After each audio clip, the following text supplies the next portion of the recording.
തിരുവചന പദസാരം തിരുവചന പദസാരം തിരുവചന പദസാരം തിരുവചന പദസാരം.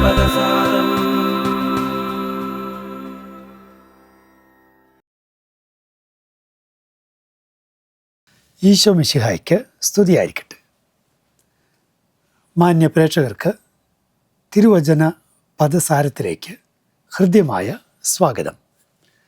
പ്രിയ സുഹൃത്തുക്കളെ, കഴിഞ്ഞ എപ്പിസോഡിൽ നമ്മൾ ധ്യാനത്തിൻ്റെ ഒരു പദം കണ്ടു. ഹഗ എന്ന ക്രിയാപദവും ഹെഗേ എന്ന നാമപദവും. ഈ എപ്പിസോഡിൽ നമ്മൾ ധ്യാനത്തിൻ്റെ തന്നെ മറ്റൊരു പദം കാണുകയാണ്. അത് ഹത്സ എന്നതാണ്. ഹത്സ എന്നാൽ കാണുക എന്നാണ്. വെറും കാഴ്ചയല്ല അത്, ഒരു മിസ്റ്റിക്കലായ കാഴ്ചയാണ്. ഉള്ള് കാണലാണ്. അനുഭവം ഉൾച്ചേർന്നിരിക്കുന്ന ഒന്നാണ്.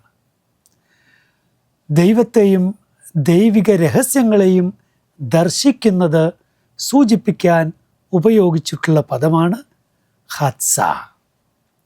നോക്കൂ, ജോബിൻ്റെ പുസ്തകത്തിൽ 19-ാം അധ്യായം 26-ഉം 27-ഉം വാക്യങ്ങൾ. എൻ്റെ ചർമ്മം അഴുകിയില്ലാതായാലും എൻ്റെ മാംസത്തിൽ നിന്ന് ഞാൻ ദൈവത്തെ കാണും. ദൈവത്തെ കാണും. ഹത്സ എന്ന ക്രിയാപദമാണ്. 27, അവിടുത്തെ ഞാൻ എൻ്റെ പക്ഷത്ത് കാണും, മറ്റാരെയുമല്ല, അവിടുത്തെ തന്നെ എൻ്റെ കണ്ണുകൾ ദർശിക്കും. അവിടുത്തെ തന്നെ എൻ്റെ കണ്ണുകൾ ദർശിക്കും. ഹത്സ. ജോബ് 23:9 നമ്മൾ ഹത്സായുടെ മറ്റൊരു പ്രയോഗം കാണുന്നുണ്ട്.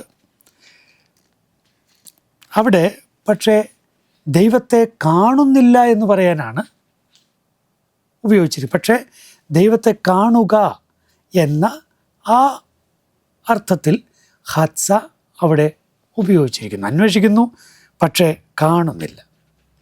സങ്കീർത്തനം 17:5 നമ്മൾ ഇവിടെ ഈ സങ്കീർത്തനത്തിൽ 17:15 നമ്മൾ കാണുന്നത്,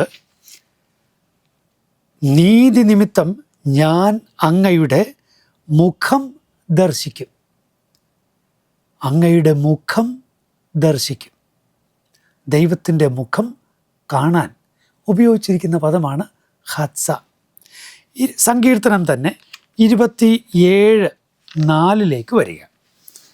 അവിടെ നമ്മൾ കാണുകയാണ്, ഒരു കാര്യം ഞാൻ കർത്താവിനോട് അപേക്ഷിക്കുന്നു, ഒരു കാര്യം മാത്രം ഞാൻ തേടുന്നു, കർത്താവിൻ്റെ മാധുര്യം ആസ്വദിക്കാനും അവിടുത്തെ ആലയത്തിൽ ഹിതമാരാനും വേണ്ടി. പക്ഷേ അവിടെ കർത്താവിൻ്റെ മാധുര്യം ആസ്വദിക്കുക, ആ ആസ്വദിക്കുക എന്നുള്ളതിനുള്ള ക്രിയാപദം ഹത്സ എന്നതാണ്.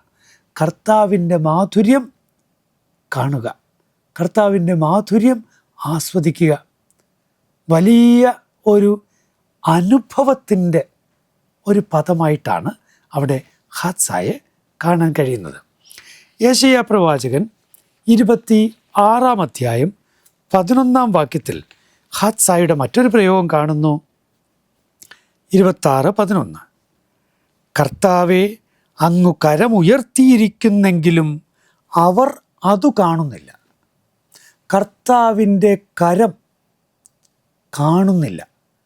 കർത്താവിൻ്റെ കരം കാണുക, അവിടെയും ഹത്സായാണ്. അപ്പോൾ ദൈവത്തെയും ദൈവിക രഹസ്യങ്ങളെയും ദർശിക്കുന്നത് സൂചിപ്പിക്കാനുള്ള ക്രിയാപദമാണ് ഹത്സ. ഇനി രസകരമായ ശ്രദ്ധേയമായ പ്രയോഗങ്ങൾ ഹത്സായെ സംബന്ധിച്ച് ഉണ്ട്.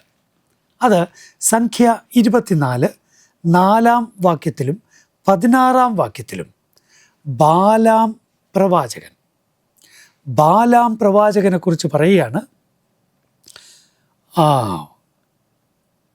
സർവശക്തൻ്റെ ദർശനം കാണുന്നവൻ. അതെങ്ങനെയാ? വീണിട്ടാണെങ്കിലും തുറന്ന കണ്ണുകളോടെ സർവശക്തൻ്റെ ദർശനം കാണുന്നവൻ. പ്രിയപ്പെട്ടവർ, ബാലാം ഒരു വിജാതീയനായ പ്രവാചകനായിരുന്നു. പക്ഷേ ജനിക്കാനിരിക്കുന്ന രക്ഷകൻ്റെ കാഴ്ച മറിഞ്ഞു വീണ് കണ്ണ് ഇങ്ങനെ മലർത്തി വച്ച് അല്ലെങ്കിൽ മിഴിച്ച കണ്ണുകളുമായി ബാലാം വരാനിരിക്കുന്നവനെ ദർശിച്ചത്രേ. സുന്ദരമാണത്. ഇനി യേശയ്യാ പ്രവാചകൻ 1:1 നമ്മൾ വായിക്കുന്നു, യേശയ്യ കണ്ട ദർശനം. ആ കണ്ട എന്നുള്ളത് ഹത്സ എന്നുള്ളതാണ്. അതിൻ്റെ നൗൺ ഫോമാണ് ഹത്സോൺ.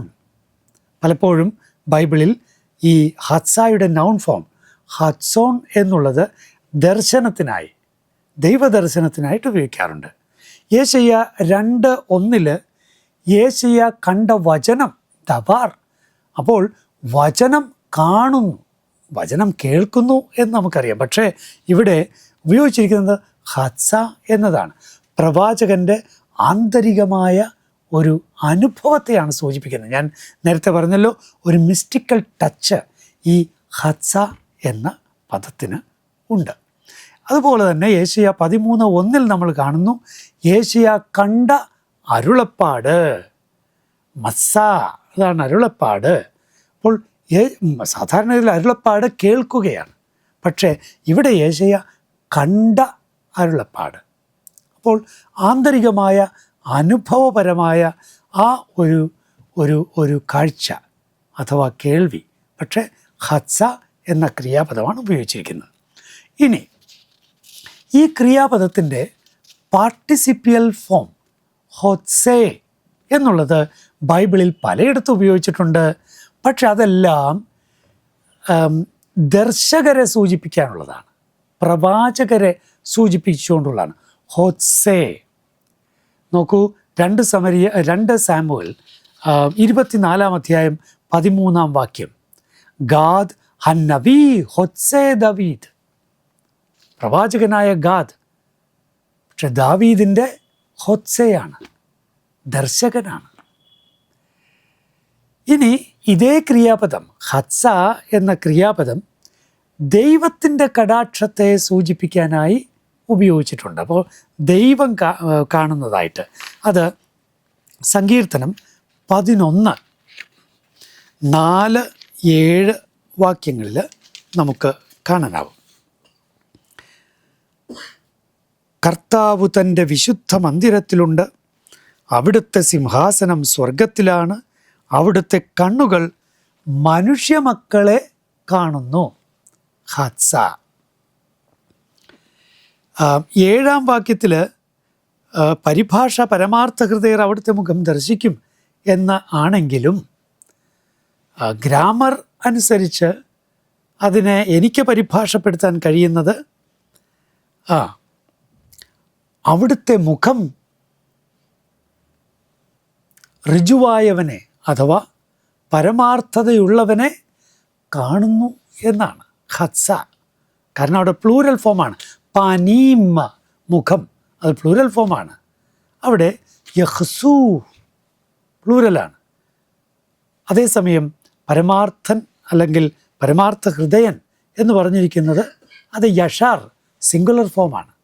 അതുകൊണ്ട് പ്ലൂരൽ വെർബ് പോകുന്നത് യഷറിൻ്റെ കൂടെയല്ല, മറിച്ച് അവിടെ പനായിവാണ്. അവിടുത്തെ മുഖം, പനിയും പ്ലൂരൽ ഫോമാണ്. അപ്പോൾ അതുകൊണ്ട് പരമാർത്ഥ ഹൃദയർ അവിടുത്തെ മുഖം ദർശിക്കും എന്ന പരിഭാഷയേക്കാൾ കുറച്ചുകൂടി കൃത്യതയുള്ളത് അവിടുത്തെ മുഖം പരമാർത്ഥ ഹൃദയനെ അഥവാ ഋജുവായവനെ കാണും എന്നാണ്. ശരി, 17:2 സങ്കീർത്തനം 17:2 നമുക്ക് ഈ ദൈവം മനുഷ്യനെ കാണുന്ന കാഴ്ച നോക്കൂ.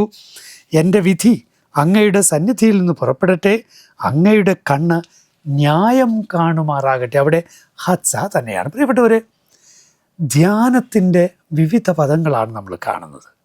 ഹഗ നമ്മൾ കഴിഞ്ഞ എപ്പിസോഡിൽ കണ്ടു.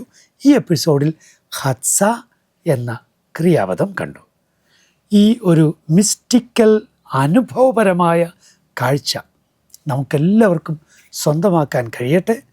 ഒപ്പം ദൈവം നമ്മളെ കാണട്ടെ. ഒപ്പം നമ്മൾ ദൈവത്തിൻ്റെ ദർശകരായി മാറട്ടെ, അഥവാ പ്രവാചകരായി മാറട്ടെ. ദൈവത്തിന് നന്ദി. നിങ്ങൾക്ക് സമാധാനം.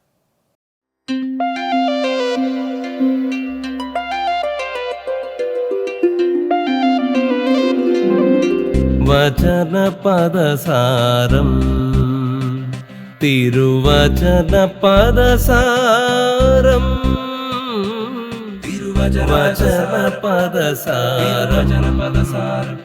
തിരുവചനപദസാരം